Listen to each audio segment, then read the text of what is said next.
Kernel of linear transformation. Kernel പിടിക്കുക എന്ന് പറഞ്ഞു കഴിഞ്ഞാൽ സീറോയിലേക്ക് മാപ്പ് ചെയ്യുന്ന എലമെൻസിൻ്റെ കളക്ഷൻ.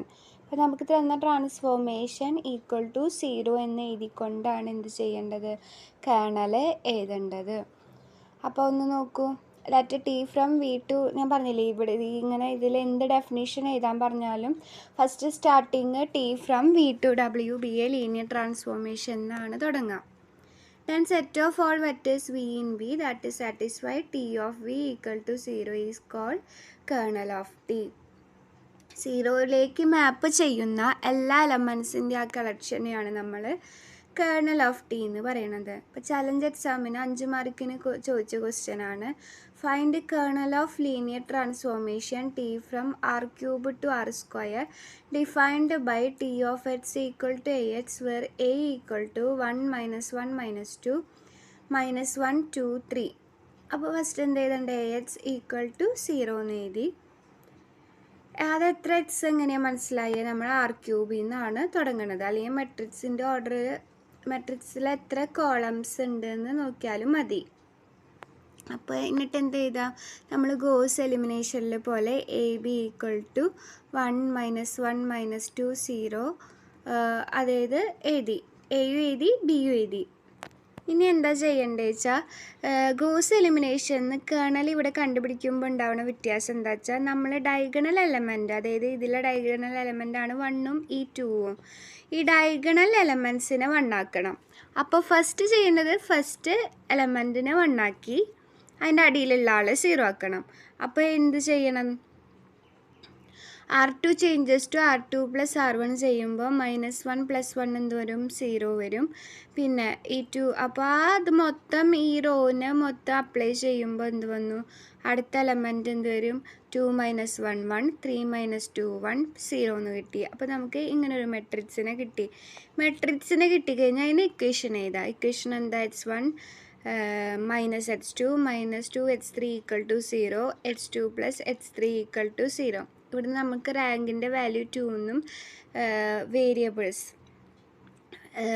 എന്നിൻ്റെ വാല്യൂ എന്താണെന്ന് അറിയാം, 3 അല്ല, x1 x2 x3 ആണ്. അല്ലെങ്കിൽ ഡൊമൈനിൽ എവിടെ നിന്നാണ് തുടങ്ങിയേക്കുന്നത്, ആർ ക്യൂബിൽ നിന്നാണ് തുടങ്ങിയേക്കുന്നത്. അതുകൊണ്ട് എന്നിൻ്റെ വാല്യൂ 3 ആണെന്ന് മനസ്സിലായി.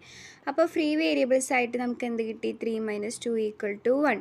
അതിനർത്ഥം ഈ രണ്ട് ഇക്വേഷനിൽ നമുക്ക് ഇഷ്ടമുള്ള ആൾക്ക് എന്ത് കൊടുക്കാം, ഫ്രീ വേരിയബിളിനെ കൊടുക്കാം. പിന്നെ നമ്മൾ ശ്രദ്ധിക്കേണ്ടത്, കൊടുക്കുമ്പോൾ രണ്ട് ഇക്വേഷനിലും പ്രസൻ്റായ ആൾക്ക് കൊടുക്കാൻ ശ്രമിക്കുക. അപ്പോൾ ഇവിടെ രണ്ട് ഇക്വേഷനിൽ പ്രസൻ്റായ ആളാണ് x1. x1ന് നമ്മൾ ടി കൊടുത്തു.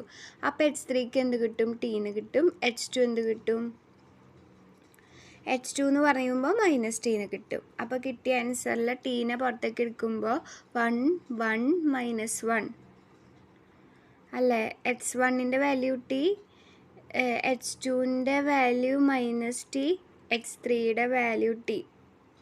അപ്പോൾ 1 - 1 1 കിട്ടി. അപ്പോൾ ഇതിൻ്റെ കേർണലിൽ ആരാണുള്ളത്, 1 - 1 1. ഇതാണ് ശരിക്കും പറഞ്ഞാൽ ബേസിസ് ഓഫ് കേർണൽ ടി.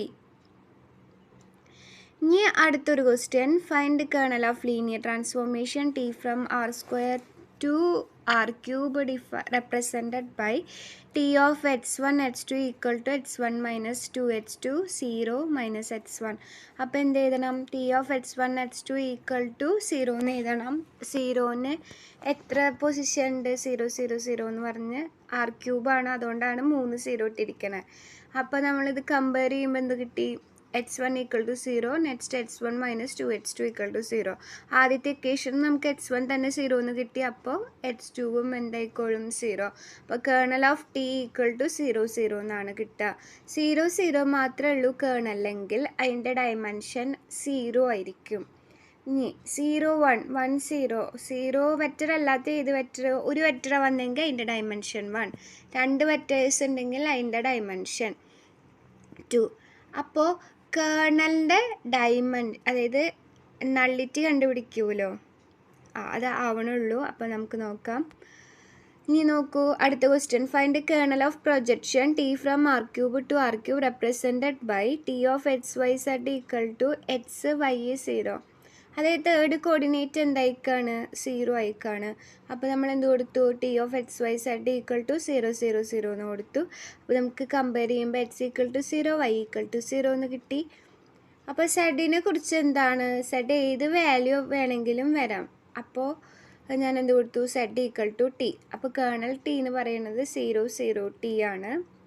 അതിൻ്റെ ആ ടീനെ പുറത്തെടുക്കുമ്പോൾ 0 0 1. പിന്നെ എന്താണ്, നമ്മളോടൊരു ചോദ്യം, നിങ്ങളുടെ ടെക്സ്റ്റിലുള്ളൊരു പോയിൻ്റാണ് ഐഡൻറ്റിറ്റി ട്രാൻസ്ഫോർമേഷൻ്റെ സീറോ ട്രാൻസ്ഫോർമേഷൻ്റെ കേർണൽ എന്താണ് വരിക എന്നാണ് ചോദ്യം. അപ്പോൾ ഐഡൻറ്റിറ്റി ട്രാൻസ്ഫോർമേഷൻ്റെ എന്താ വരിക, T of V equal to V same ആണ്. അപ്പോൾ വി ഈക്വൽ ടു 0. അപ്പോൾ എന്ത് കിട്ടി, കേർണലിൽ ആര് മാത്രമേ ഉള്ളൂ, 0 മാത്രമേ ഉള്ളൂ എന്ന് കിട്ടി. സീറോ ട്രാൻസ്ഫോർമേഷൻ ആകുമ്പോൾ എല്ലാ എലമെൻസിനെയും എങ്ങോട്ട് മാപ്പ് ചെയ്യാണ്, 0ലേക്ക് മാപ്പ് ചെയ്യാണ്. അപ്പോൾ കേർണൽ ടി എന്ത് വരും, വി എന്ന് വരും. ഐഡൻറ്റിറ്റി ട്രാൻസ്ഫോർമേഷൻ ആകുമ്പോൾ കേർണൽ ടി എന്ത് മാത്രമേ വരുള്ളൂ, 0 മാത്രമേ വരുള്ളൂ. സീറോ ട്രാൻസ്ഫോർമേഷൻ ആകുമ്പോൾ കേർണൽ ടിയിൽ വി വരും. അതേപോലെ അടുത്തൊരു ക്വസ്റ്റ്യനിൽ transformation of A equal to A transpose എന്നാണ് കൊടുത്തേക്കണത്. അപ്പോൾ എ ട്രാൻസ്പോസ് ഈക്വൽ ടു 0 എന്ന് പറഞ്ഞു കഴിഞ്ഞാൽ എ 0. അപ്പോൾ കേർണൽ ടിയിൽ ആര് മാത്രമേ ഉള്ളൂ, 0 മാത്രമാണ്.